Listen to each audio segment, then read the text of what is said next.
Out beyond the 8 planets that you already know, there are many more solar systems to explore, and we should go.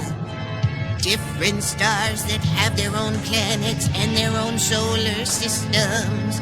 Would you like to go with me and see if we can meet some?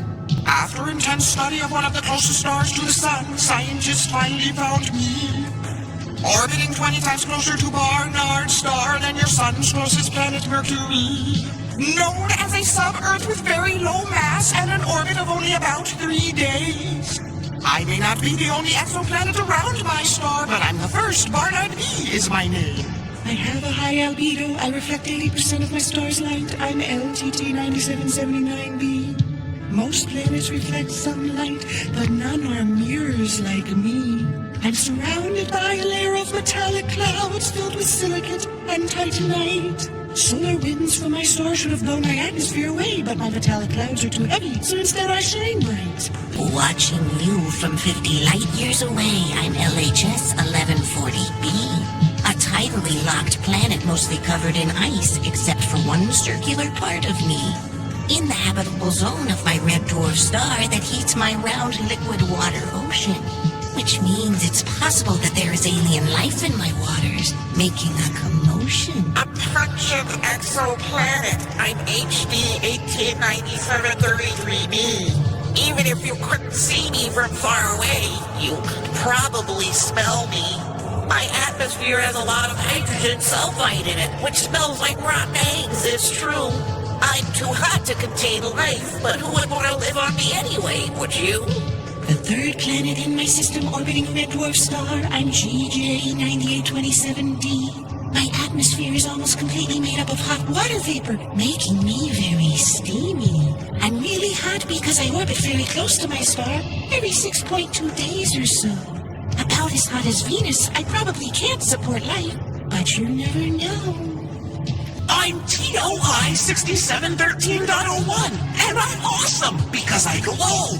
Why, you ask? Because I'm covered with super active volcanoes! 2 other planets in my system are pulling on me with their strong gravitational forces, squeezing and tugging on me, creating geological energy that is melting me from beneath my surface. Usually, planets close to a star are torn apart by a white dwarf star's formation and gravity, but I'm colossal compared to my star, 7 times larger. I'm WD 1856b. I likely formed much further away from my star, but after it expanded and shed its outer layers away, instead of being destroyed, I was drawn inward to the star, and now I orbit every 34 hours, I'd say. I'm a gas giant exoplanet with a really long name, so you can just call me Dick. My crazy orbit around my star is stretched out so much that it is one of the most eccentric.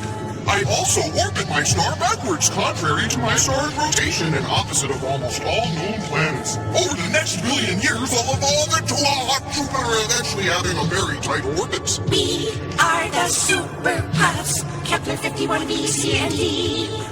Exoplanets with masses a little larger than Earth's, radii larger than Neptune, and very low densities. 3 Jupiter-sized planets that are about as dense as cotton candy. We're a young planetary system that may explain why we are so puffy.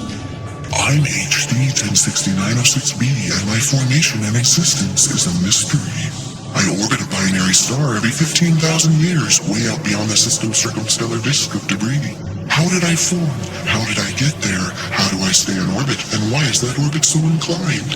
We may never know, but astronomers believe that I resemble the orbit of your elusive planet 9. Now you've met some exoplanets. They orbit other stars in their very own solar systems far outside of ours. Strange and mystical worlds with wonders beyond imagination. Keep looking at the stars and maybe you'll discover one.